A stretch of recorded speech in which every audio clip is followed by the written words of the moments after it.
Hey friends, in this video I'm going to be talking about how I shot the solar eclipse. So I wasn't originally planning on shooting it at all, but I just kind of got overwhelmed by being a photographer, and so I did what I hadn't prepared for it. And so we had a pair of glasses, and so what I ended up doing was just kind of covering up the cracks around those and shooting it through my 70-200 f4L IS mounted on my Alpha 6300.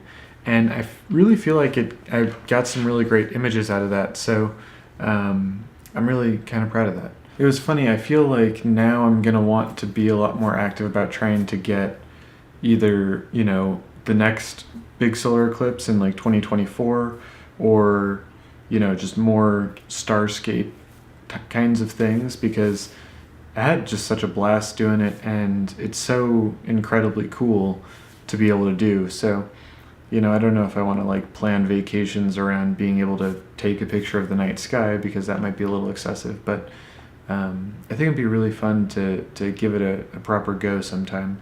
I'd love to know what kind of photography you're interested in, and how far out of your way you go to get some of that.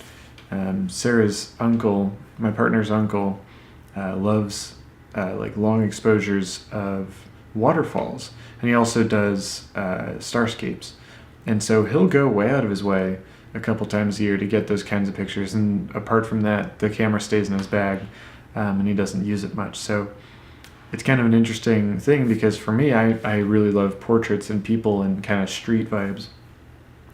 And so I carry a camera around with me everywhere, and I kind of have a particular focal length that I use most of the time, and I just kind of across the board am able to make images wherever I go with whatever I'm around, because that's kind of what I enjoy doing.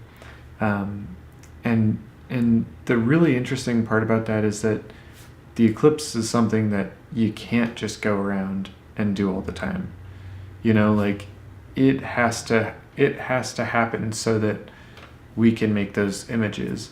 And that's a really powerful thought for me, at any rate, because it's like we're only going to get so many chances to photograph, or to tell a story around this thing, or to just experience it. And I really think that's special, where like on a movie set, you can retake, you can redo it, you can have a green screen, blah blah blah blah. But with a lot of these celestial phenomena, pardon me, it really can be a once in a lifetime kind of a thing. And apart from that, it's just so incredible in the first place. It's like there's a saying, I think, where it's like, you couldn't have made it up, right?